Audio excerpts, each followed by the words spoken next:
Most people believe they think for themselves. It is a comforting idea. It preserves dignity. It protects the illusion of autonomy. But if you observe human behavior long enough, a different pattern emerges. Opinions shift with the room. Confidence collapses under pressure. Boundaries dissolve when approval is at stake. The average person is not hard to influence. They are designed to be influenceable. Not because they are weak, but because they are social. Human psychology was shaped in small tribes where belonging meant survival.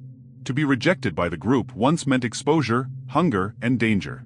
The brain adapted accordingly. It learned to prioritize harmony over truth, agreement over independence, acceptance over resistance. That ancient code still runs quietly beneath modern behavior. It explains why people laugh at jokes they don't find funny, agree with ideas they don't fully believe, and comply with requests they resent internally. Social safety often outweighs personal clarity. This is the soil where manipulation grows.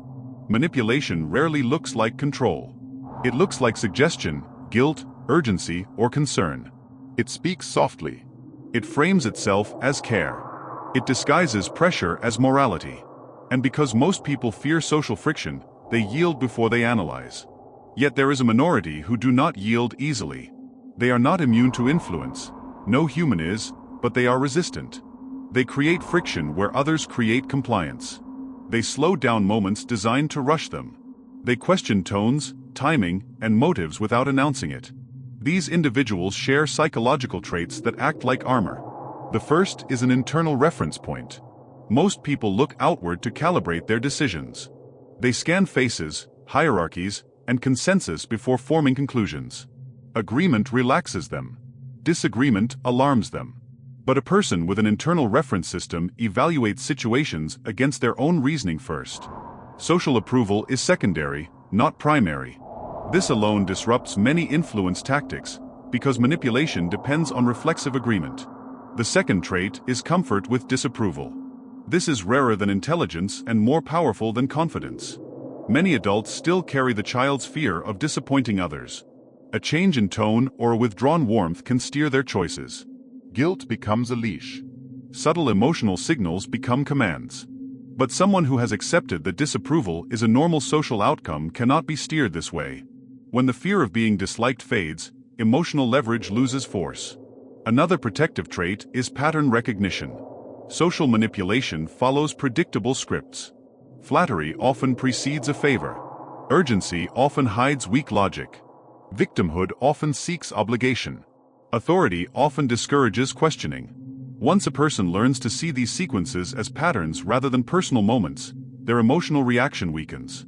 The situation becomes analytical instead of intimate, and analysis is poison to manipulation. There is also the matter of validation. Many decisions are quietly driven by the desire to be seen positively.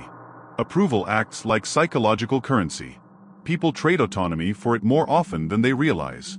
They say yes to preserve image. They agree to avoid friction. They perform versions of themselves to remain admired. But a person who does not depend heavily on validation becomes difficult to steer. Praise does not buy them. Status does not intimidate them. Charm does not disarm them. Their center of gravity is internal. Emotional regulation forms another layer of defense. Manipulation thrives on reaction. Fear narrows judgment. Excitement lowers caution. Anger disrupts clarity. A calm mind creates a buffer between stimulus and response. That buffer is where autonomy lives. A person who pauses, who tolerates silence, who delays commitment, quietly dismantles many influence attempts. The one who controls the pace often controls the outcome. Interestingly, these traits do more than protect. They signal status. Humans instinctively respect what they cannot easily pressure. A person who remains composed under influence attempts appear stable, and stability implies strength. Like a tree that does not bend easily, they are assumed to have deep roots. This perception operates below conscious awareness, but it shapes social dynamics profoundly. There is, however, a social cost. Those who resist influence are sometimes labeled distant or cold. They do not perform emotional reassurance on demand. They do not mirror expectations automatically. They do not pretend agreement for comfort. To those who rely on social leverage, this can feel threatening. Independence often looks like defiance to people who depend on influence. Developing resistance does not require paranoia. It requires awareness. Small pauses before agreement. Noticing emotional pressure. Questioning urgency. Allowing oneself to say, "I'll think about it." That simple delay interrupts countless manipulation attempts. It reclaims psychological space. A life less dependent on approval strengthens this further. When validation becomes optional rather than necessary, influence loses many of its hooks. Decisions become anchored in reasoning instead of reaction. There is also a broader truth that remains mostly unspoken. Society functions more smoothly when people are influenceable. Agreeable populations are easier to manage. Predictable behavior is easier to organize. Dependent minds are easier to persuade.